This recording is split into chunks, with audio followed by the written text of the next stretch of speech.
मनाई। पहले के काकी दादी हरे प्रेम से बतियाए तो काका दादा हरे जानता सब चीज सुनत रहे। आ दादी हरे के बाद दादा सुने तो दादा हरे के बाद दादी हरे सुने। आज पहले तू लोग छूट देता तो काहे न हिंगावा जाए।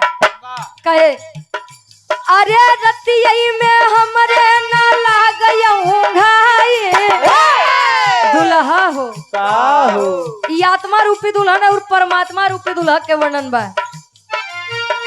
अरे रतिया में हमरे न लागयऊ घाई राजा हो तो है कैसे मनाए राजा हो तो है कैसे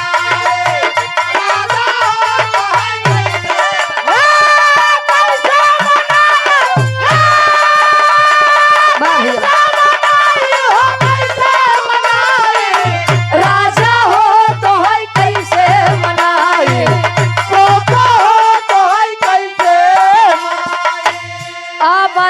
इंद्र कुमार यादव जी दौलतपुर से दौलतपुर बहरिया सहायक अध्यापक 51 रुपए का महान आशीर्वाद।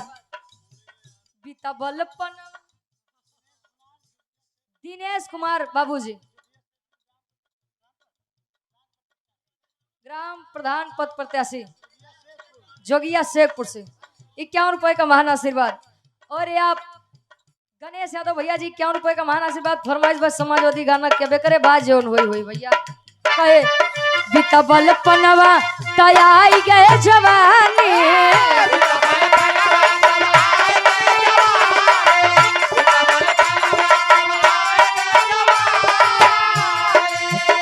अरे रही रही के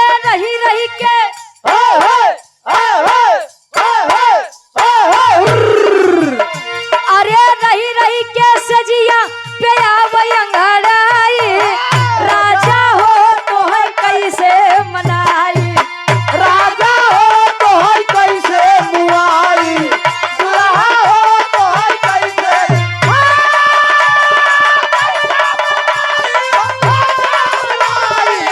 राजा हो तो है दारू पियाई दुल्हा हो तो है दारू पियाई।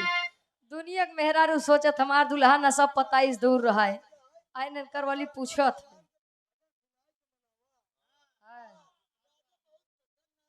अच्छा प्रसन्न आप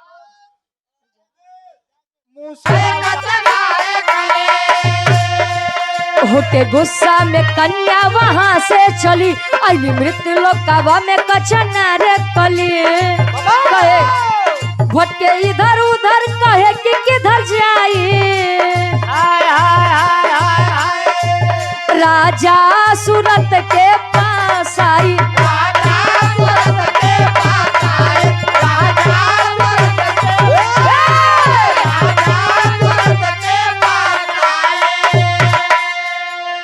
विनोद यादव प्रधान प्रत्याशी बीरापुर कमला नगर से 101 रुपए का महान आशीर्वाद।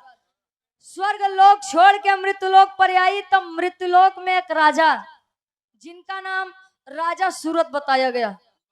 राजा सूरत के दरबार में जब आज चित्रांगदा पहुंची है, आज राजा सूरत और चित्रांगदा आपस में जब भिड़े दोनों में टकरार हुई, दोनों में प्रेम हुआ।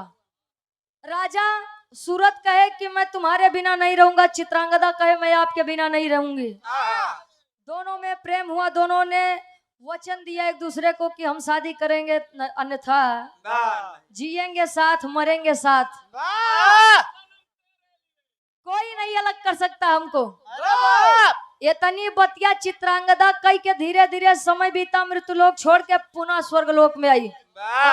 ध्यान दिए मृत्युलोक में राजा सूरत से वचन करके आई है कि मैं शादी सिर्फ आपसे करूंगी। और जब इतनी बतिया सुने तो स्वर्गलोक में आए तो उनकर जौन बाबू रहे विश्वकर्मा जी, ए नहीं विश्वकर्मा, ए भैया रुक जा महाराज, एक बार नहीं 1000 बार कहते बिना सुनाई न जाबे।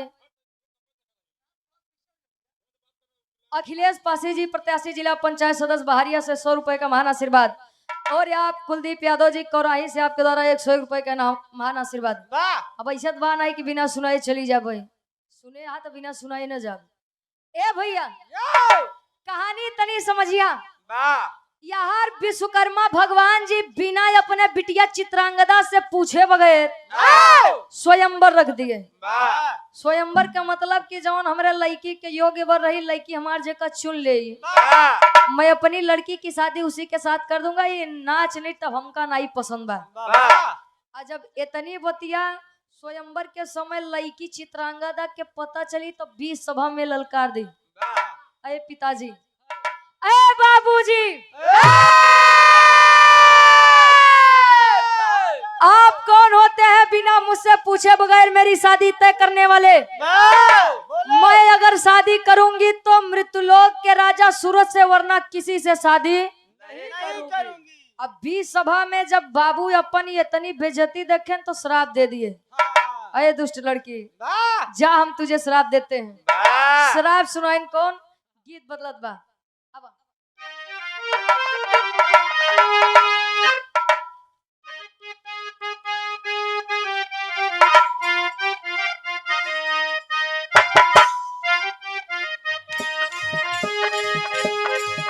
लड़की बतावे का आदमपुर में लागल बाबा जारियान हो, हीरा रतन विचार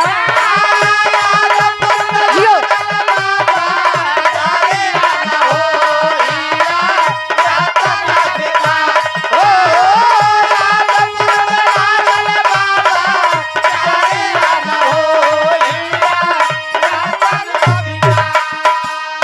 और आप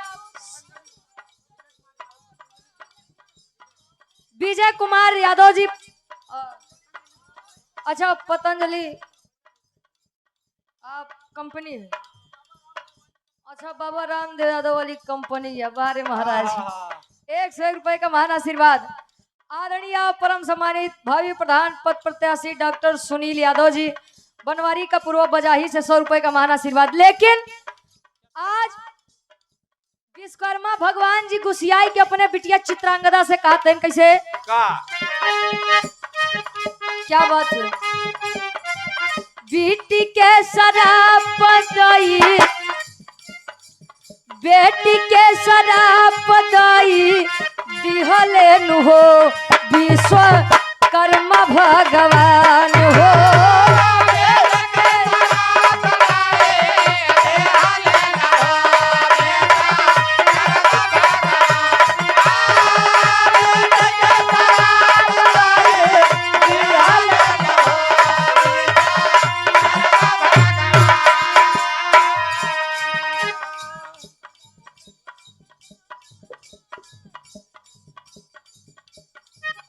रिटायर्ड लेखपाल आप सम्मानित चाचा तुल्याप राम कुमार वर्मा जी, प्रधान प्रत्याशी ग्राम पंचायत गोरापुर 2026 सिकंदरा प्रयागराज से 200 रुपए का महान आशीर्वाद। अरे लड़की मेरी बात सुन, अपने पिता की पगड़ी का मान तूने नहीं रखा तो सुन, बता रहा हूं मैं तुझे, जो ने लड़का बदे इतना नाटक करत है, सुखी न रहे ओकरे साथे। कहे कैसे?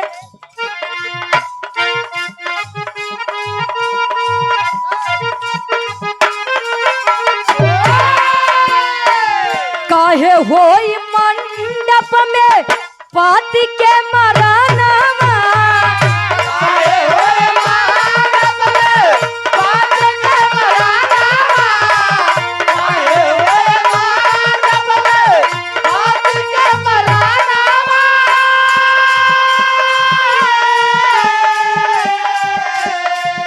व्यर्थ नाही जाई एगो पीता के कहानावा,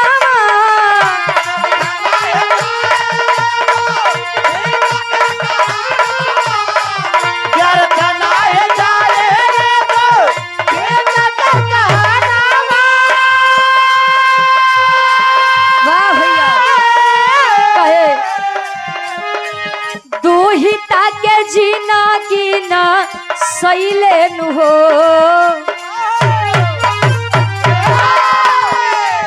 दुहिता के जीना कीना सैले नु हो, विश्वकर्मा भगवान हो।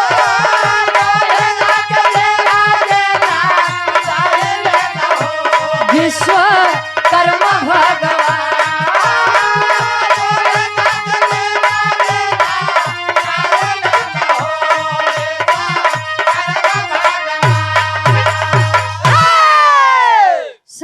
ले जा लड़की, श्राप देते हम कि तू जिससे शादी करने के लिए कह रही है राजा सूरज से कह रही है, जैसे तेरी शादी राजा सूरज से होगी, राजा सूरज मंडप में ही अपनी जान की आहुति दे देंगे, प्राण चले जाएंगे उनके। जब लड़की इतनी बात सुने तो स्वर्ग लोक छोड़ के मृत लोक में विलाप कर रही है, रो रही है।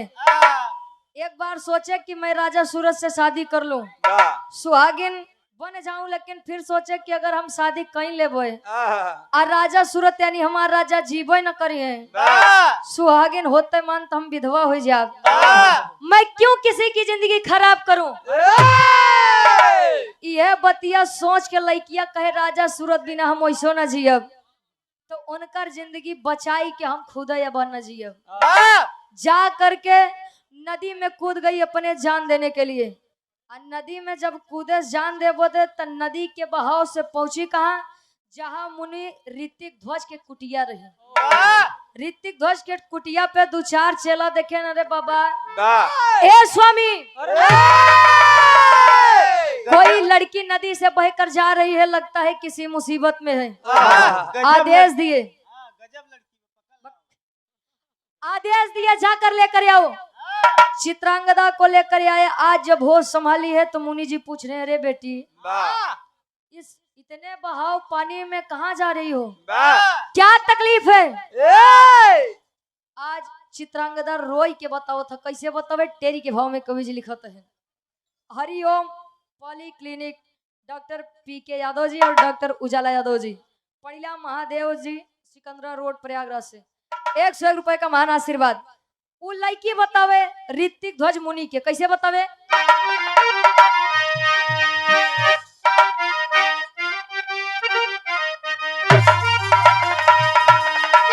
अरे स्वयंवर अपने आप रच दिए,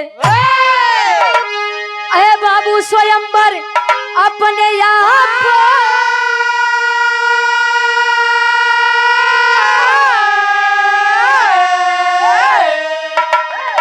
अरे स्वयंवर अपने आप रच दिए, दुआ तो दिया नहीं बदले में मिला है श्राप, अरे श्राप, अरे श्राप।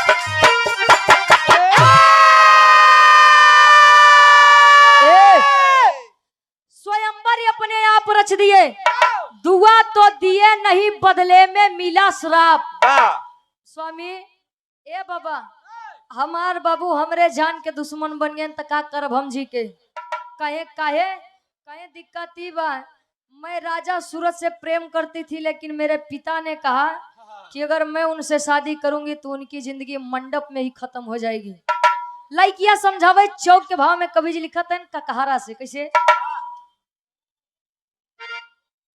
शिवकली मेडिकल स्टोर कमला नगर से आप गार्जियन जी के द्वारा 51 रुपए का महान आशीर्वाद। आओ बाबूजी चला अब कहाँ हम ये होता नहीं दूर। अच्छा जाना तो है, अच्छा वो चढ़ के ही है, अच्छा तब आवे दावे सम्मान ले ली। कभी चित्रांगदा समझावे कैसे,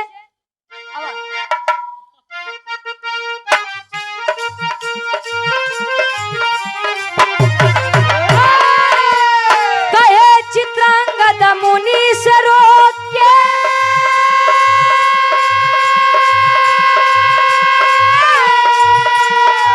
जीवन अब स्वीकार नहीं,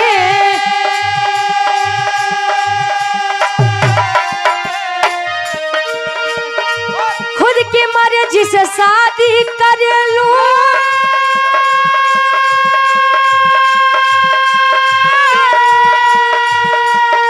क्या मेरा अधिकार नहीं,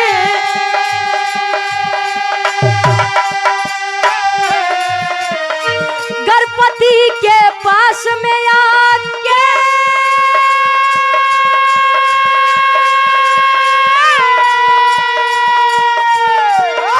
करती मैं सिंगार नहीं,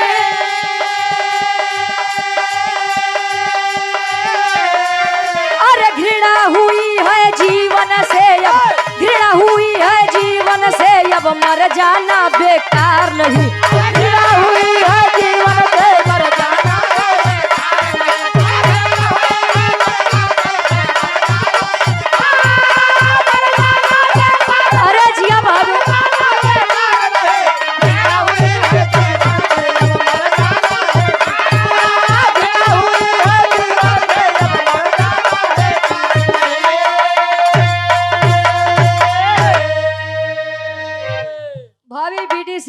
आप गणेश यादव जी अहिराई बनतरिया से 51 रुपए का महान आशीर्वाद। वो लड़कियां समझावे कि स्वामी मैं राजा सूरत के बिना नहीं जीना चाहती हूँ, लेकिन मेरे पिता ने मुझे श्राप दिया है और वो शादी के काम मतलब की शादी करते मान हमार दुल्हा जान दे तेसी बढ़िया बा हम खुदे न जियब अन्ना जियब तो बाबू सम्मान से रहिए, मेरा प्रेमी भी सुरक्षित रहेगा। जब इतनी बात मुनि ऋतिक ध्वज को पता चली, राजा की बात सुन करके विश्वकर्मा को बुलाए। विश्वकर्मा जी जब आए अच्छा ऋतिक ध्वज मुनि समझावत है कि विश्वकर्मा भगवान जी ये क्या कर रहे हैं, लड़की आपकी सयानी है, योग्य है, उसको उसके हिसाब से वर चुनने का अधिकार है। अगर वह चाहती है कि वह राजा सूरत से शादी करे तो आप शादी क्यों नहीं करा देते। इतनी बतिया जब विश्वकर्मा जी सुने तो गुस्सियाई का कहने बाबा ए मुनि जी अपने काम से काम रखा है, ढेर बाप और बिटिया के बीच में न बोला है। आदरणीय परम सम्मानित गार्जियन जी आप सुरेंद्र मिश्रा जी, उपरौला से आप गार्जियन जी के द्वारा 101 रुपए का महान आशीर्वाद। अब मुनि जी का जब विश्वकर्मा जी इतना तेहा में समझावे लगे तब मुनि जी श्राप सुनाते हैं, जितना घमंड तोरे बा विश्वकर्मा जी। अब सोच ला मुनि ऋतिक ध्वज विश्वकर्मा जी को श्राप सुना रहे हैं कि जाइए मैं आपको श्राप देता हूँ कि आपका यह मानव रूप एक बंदर में परिवर्तित हो जाएगा। श्राप लगा जब बंदर बन गए तब मुक्ति मुक्ति मुक्ति मुक्ति करत मृतलोक पे ठहरा ही लगे। मुक्ति अब मुक्ति करत करत यह चिल्लाते हैं तब ले कहे अच्छा स्वामी हमसे गलती हो गई, हम गलत की है जो ने आपसे ऊंची आवाज में बात की है, कम से कम इतना तो बताई दा कि हम ठीक कैसे हो, मुक्ति कैसे मिली हमका। कहे मुनि आपका मुक्ति तभी मिली जब अपने बिटिया चित्रांगदा के शादी तू खुशी खुशी राजा सूरत से करवोगे। आप विश्वकर्मा महाराज बानर के रूप धरे यार बाहर खजुआवत पहुंचत है, कतो यार कतो बाहर। अब पहुंचन कहाँ, अंजन प्रदेश। जब हुआ पहुंचन तब बिरहा के आखिरी गीत लगत बा खाटी इलाहाबादी। क्या बात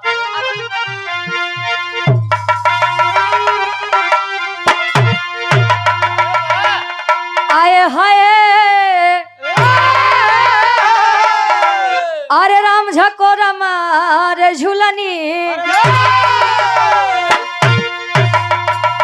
बिरहा सम्राट आप स्वर्गीय दादा राम आधार यादव जी झूसी नरेश ये गुरु जी गाय ने और गाय के चला गए। तू कब जाबू कहाँ?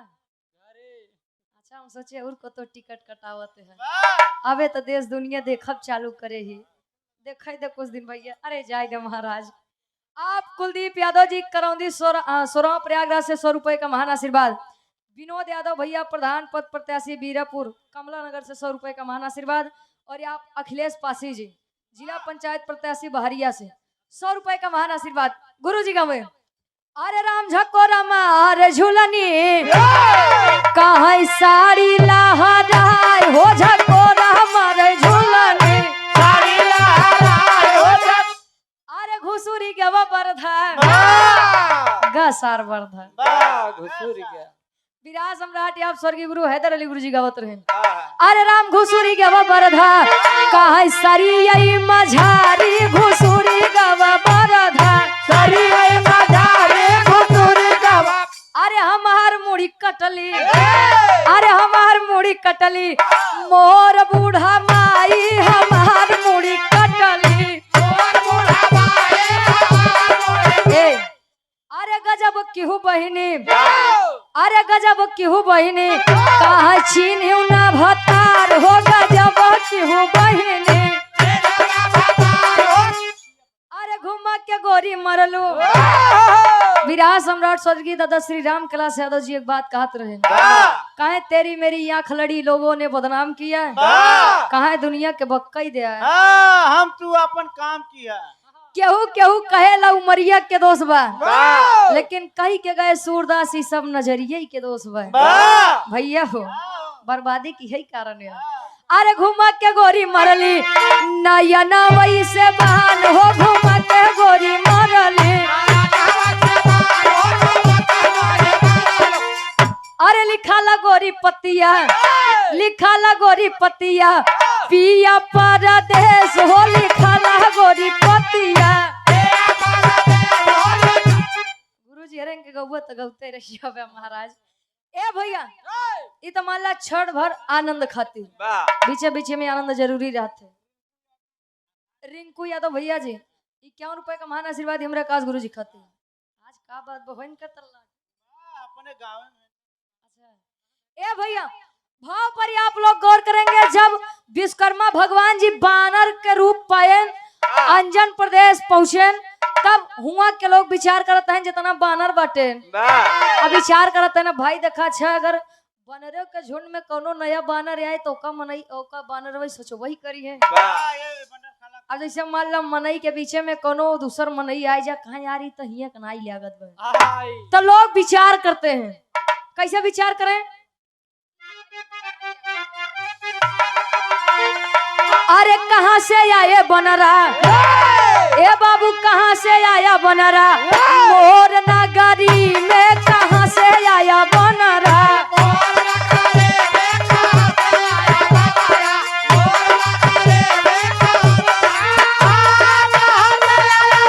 जियो मोर नगरी में कहाँ से आए बनरा,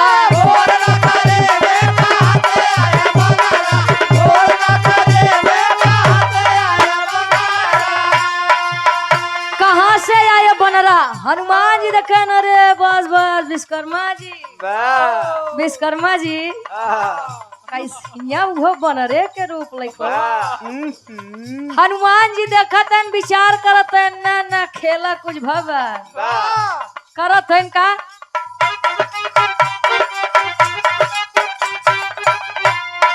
गए हनुमान तब घृताची को ले आए,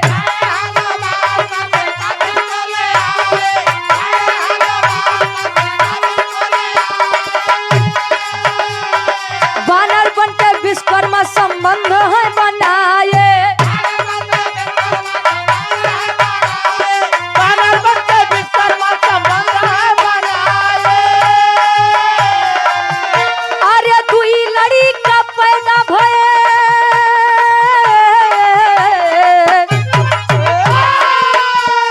दुई का पैदा भइले चर्चा सगरी में कहाँ से आए बनर, मोर नगरी में कहाँ से आए बनरा।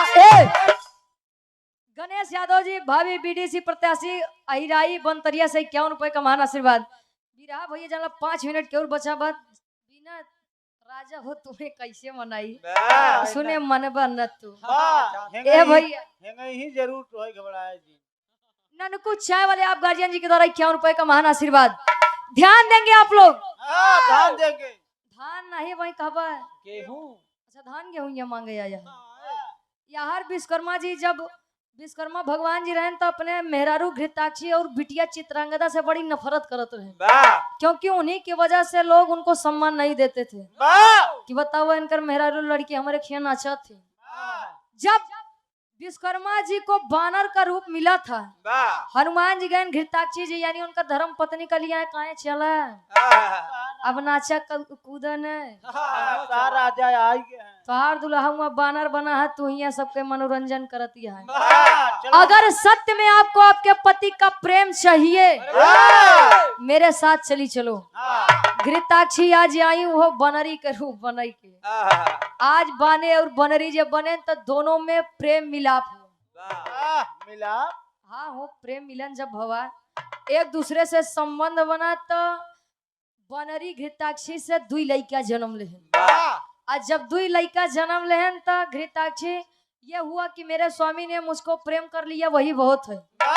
मृत्यु लोक में हर बानर बना विश्वकर्मा जी अपन मुक्ति तो खोजता ही बाटे कि कैसो हम बानरे के रूप छोड़ी। अब घृताक्षी से 2 लड़का जन्म लेहन, उन्होंने पीछे पीछे टहरावत है। घृताक्षी जी अपन बानर रूप छोड़ के पुनः स्वर्ग लोक में इंटरटेनमेंट मनोरंजन करे खातिर चल रही है। इंटरटेनमेंट मतलब मनोरंजन महाराज। अब वो लड़का के नाम का पड़ा तनी सा आप लोग गौर करिए, जवन बानर रूपी विश्वकर्मा जी और बनरी रूपी घृताक्षी से जन्म लिए रहे। पापड़ के भाव में कवि जी लिखा था इनका।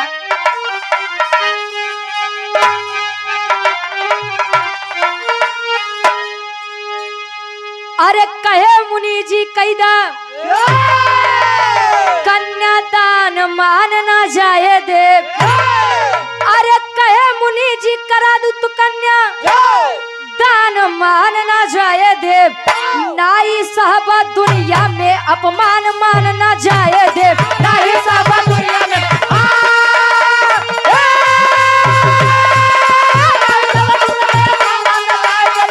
जो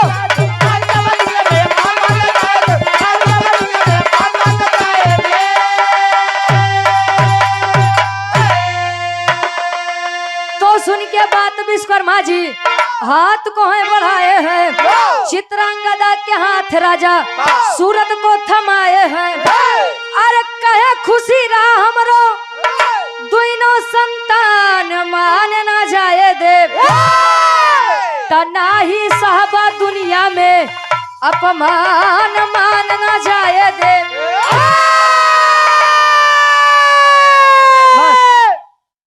राजा विश्वकर्मा जी जब 2 बच्चे उनसे जन्म लिए तो अब फिर मुक्ति मुक्ति करत करत मुनि ऋतिक ध्वज लगे पहुंचे। आज जब ऋतिक ध्वज मुनि लगे पहुंचे कहें बाबा ये अब तो मुक्ति दिवाई देता है। कहे मैंने कहा था कि राजा सूरज से लड़की की शादी करोगे मुक्ति उसी दिन मिल जाएगी।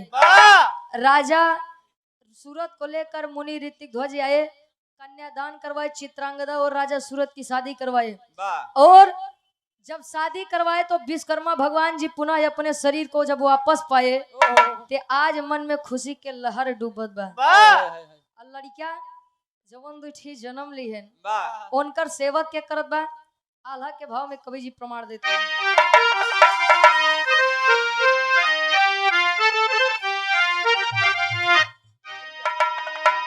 केडी सर आप vice principal BP public school एवं आराध्या क्लासेस के डायरेक्टर साहब, गुरु जी के द्वारा 101 रुपए का महान आशीर्वाद। अब भैया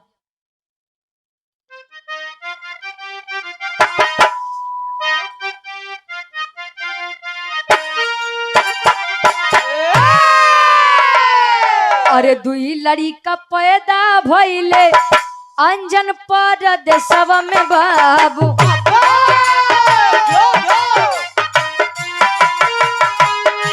नल नील जेकर बाबू नाम पड़ी जा।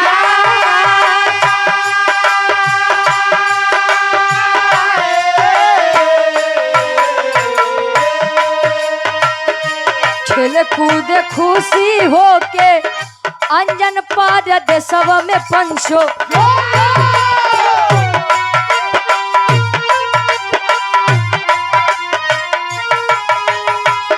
माई अंजनी लेली गोदी में उठा।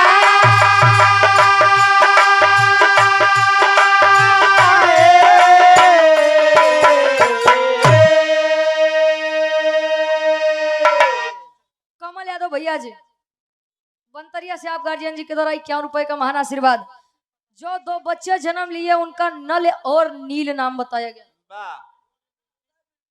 उदय बिल्डिंग मटेरियल आप पतंजलि की तरफ से 101 रुपए का महान आशीर्वाद। अंजन प्रदेश में मां अंजनी के गोद में हनुमान जी के साथे साथे आज माई अंजनी जी नल और नील की भी देख रेख सेवा और सत्कार कर रही हैं। और नल नील के भूमिका रामायण में कहाँ रही आप लोग जानत होगा। जब बुद्धिजीवी लोग हैं वो तो जानत होंगे नल नील के रहे। आज ये नहीं समझता है आप विरहा में आखिरी प्रमाण में बता देते हैं कि रामायण में नल और नील जी के काम कहाँ रहन। आखिरी भाव खड़ी के भाव में कवि जी लिखते हैं इनका। आप विनोद प्रताप यादव जी प्रत्याशी जिला पंचायत वार्ड नंबर 3 से बहरिया से 201 रुपए का महान आशीर्वाद। अब मुंशी और मनु पतंजलि की तरफ से गार्जियन जी के द्वारा पतंजलि बाबा हरिद्वार वाले रामदेव बाबा। अरे जिया जिया शेर तू ही लोग शुद्ध घी पौते ही है।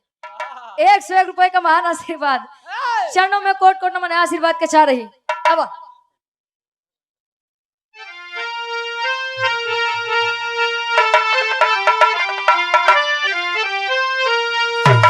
अरे अंजनी सेवे ललना अब बजरंगी हो गए। अरे अंजनी से वे ललनाया बजरंगी हो गए। पैदा नल नील होकर उनके संगी हो गए।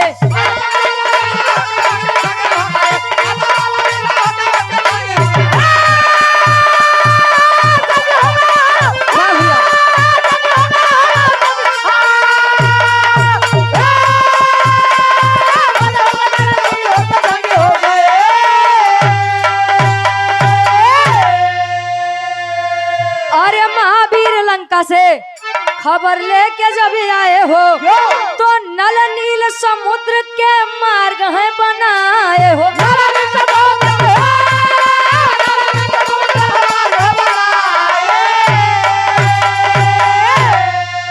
अरे हुई लड़ाई तीनों वीर अब जंगी हो गए।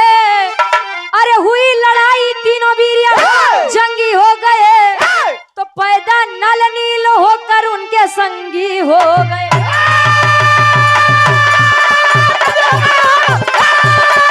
जिया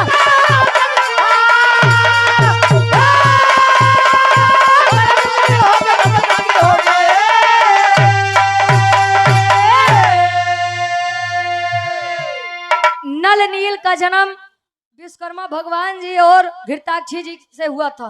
जब वो दोनों जने बनरी के रूप लिए रहे तब नल और नील जी के काम राम सेतु जब बनत रहने भैया तो नल और नील को ये आशीर्वाद था कि उनका बहाया गया कोई भी भारी सामान पत्थर ही क्यों न हो, पत्थर उनका छुआ पत्थर कभी भी पानी में नहीं डूबेगा।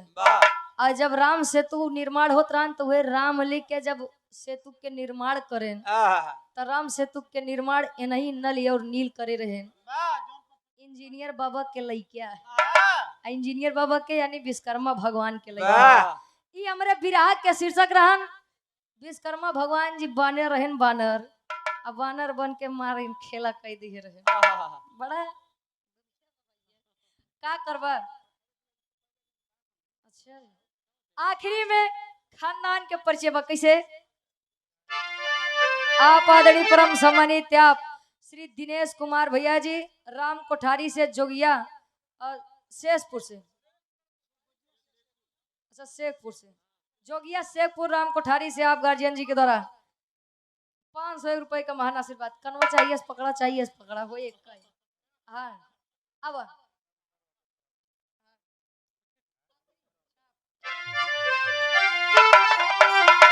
गुरु बिहारी गुरु गणेश गुरु रामलाल गुलकारी।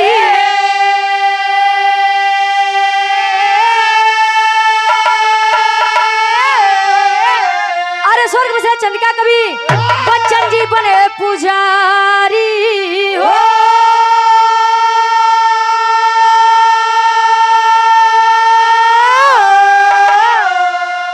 अरे स्वयंवर अपने आप रच दिए तो गाँव रुचिया दो बरी के पानी नाप स्वयंवर अपने आप रच दिए।